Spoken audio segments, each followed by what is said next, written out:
IMF کی شرائط پر عمل درآمد کمیشن 170 ارب روپے سے زائد کے نئے ٹیکس GST کی شرح 17% سے بڑھا کر 18% کر دی جائے گی۔ سگریٹس اور مشروبات پر فیڈرل ایکسائز ڈیوٹی بڑھانے کی تجویز۔ وزیر اعظم کی زیر صدارت وفاقی کابینہ نے فنانس سپلیمنٹری بل 2023 کی منظوری دے دی۔ قومی اسمبلی اور سینٹ کے ہنگامی اجلاس آج سے پہر طلب۔ بل پارلیمنٹ سے منظور کرایا جائے گا۔ صدر مملکت نے نئے ٹیکسز کے لیے وزیر خزانہ کو آرڈیننس کے بجائے پارلیمنٹ سے بل پاس کرانے کا مشورہ دیا تھا۔ گورنر پنجاب سے الیکشن کمیشن حکام کی ملاقات۔ گورنر بلیغ الرحمان کا الیکشن کی تاریخ دینے سے انکار۔ مشاورتی اجلاس بے نتیجہ ختم ہو گیا۔ اسمبلی تحلیل نہیں کی، اس لیے تاریخ دینے کا پابند نہیں، کوئی ماورائے قانون اقدام نہیں اٹھایا جائے گا۔ گورنر نے لاہور ہائی کورٹ کے فیصلے کی تشریح ضروری قرار دی۔ الیکشن کمیشن نے پنجاب اور خیبر پختونخوا میں انتخابات سے متعلق اہم مشاورتی اجلاس آج پھر طلب کر لیا۔ چیف الیکشن کمشنر کی زیر صدارت اجلاس دن 12 بجے ہوگا۔ دونوں صوبوں میں انتخابات کے انعقاد کا جائزہ لیا جائے گا۔ گورنر پنجاب اور الیکشن کمیشن حکام کی بے نتیجہ ملاقات کے بعد عمران خان کا صدر عارف الوی سے رابطہ۔ انتخابات کی تاریخ نہ دیے جانے پر مشاورت، عدالتی فیصلے کے آئینی پہلوؤں پر تبادلہ خیال۔ PTI کا پنجاب اور خیبر پختونخوا میں الیکشن کی تاریخیں نہ دینے پر گورنروں اور الیکشن کمیشن کے خلاف آئینی کارروائی کا مطالبہ۔ صدر انتخابات کی تاریخ دینے کے ساتھ گورنر ہٹانے کا عمل شروع کریں، فواد چودھری کی تجویز۔ اسد عمر کا اتحادی حکمرانوں پر الیکشن سے فرار کا الزام۔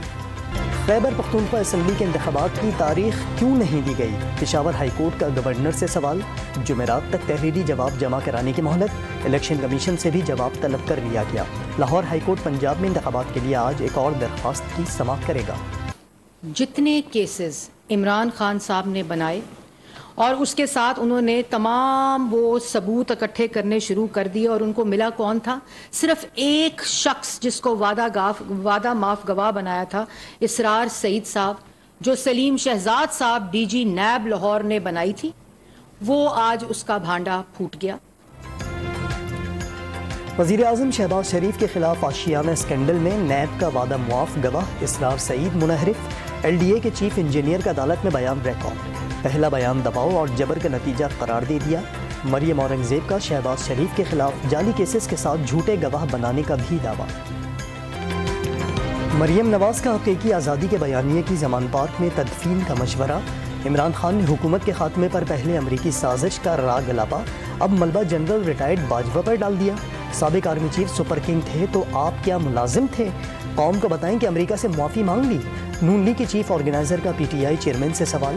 جلاؤ گھیراؤ تحریک انصاف کا ایجنڈا قرار دے دیا۔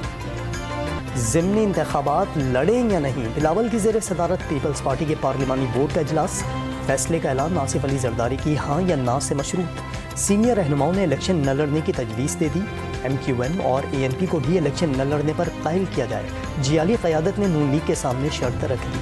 پارلیمنٹ کے مشترکہ اجلاس میں وزراء کی عدم حاضری پر اسپیکر برہم۔ PTI کے منحرف رکن ریاض مزاری کا جنوبی پنجاب میں من پسند لوگوں کو امداد دینے کا الزام۔ وزراء کو یہاں ہونا چاہیے، سوالات کے جوابات کون دے گا؟ راجہ پرویز اشرف کا استفسار، اجلاس ملتوی۔ فاروق ستار کی زیر صدارت MQM کی رابطہ کمیٹی اور مختلف شعبہ جات کے ذمہ داران کا اجلاس۔ 7ویں قومی مردم شماری پر تفصیلی تبادلہ خیال۔ عوام سے مردم شماری میں رجسٹریشن یقینی بنانے کی اپیل۔ وفاق کے لیے قبائلی اضلاع کے لیے ترقیاتی فنڈ میں خیبر پختونخوا حکومت کی خرد برد۔ 2021-22 میں 138 ارب جاری ہوئے، 56 ارب پشاور میں خرچ کر دیا گئے، 37 کروڑ کی گاڑیاں خریدی گئیں۔ آڈٹ رپورٹ میں انکشاف۔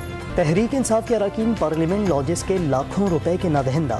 کرائے، بجلی اور سوئی گیس بلز کی مد میں لاکھوں روپے واجب الادا۔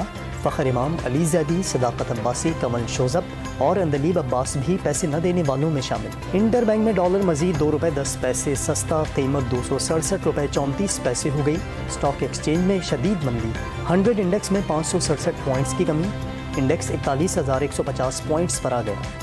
عالمی ریٹنگ ایجنسی فچ نے پاکستان کی ریٹنگ مثبت سے منفی کر دی۔ پاکستان کے زر مبادلہ کے ذخائر تیزی سے گر رہے ہیں۔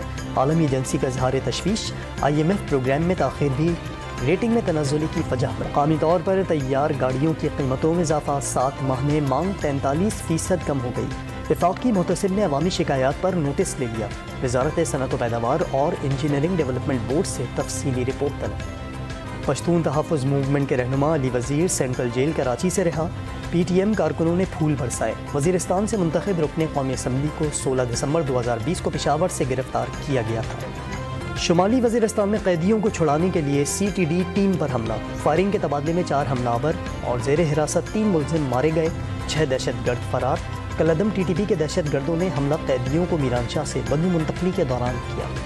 جسے اللہ رکھے اسے کون چکھے، ترکیے میں زلزلے کے 9 دن بعد 10 سالہ لڑکی کو ملبے سے زندہ نکال لیا گیا۔ ترکیے اور شام میں اموات 37,000 سے تجاوز کر گئیں۔ ترکیے میں 31,600 اور شام میں 5,700 افراد لقمۂ اجل بنے۔ متاثرہ علاقوں میں نظام زندگی مفلوج، وبائی امراض بھی پھوٹ پڑے۔ انتہا پسند مودی کے بھارت میں انصاف کی بولی لگنے لگی۔ بابری مسجد کیس میں پسند کا فیصلہ سنانے والے ججز پر نوازشات کی بارش۔ ریٹائرمنٹ کے بعد 3 ججز کو سرکاری عہدوں اور اعزازات سے نواز دیا گیا۔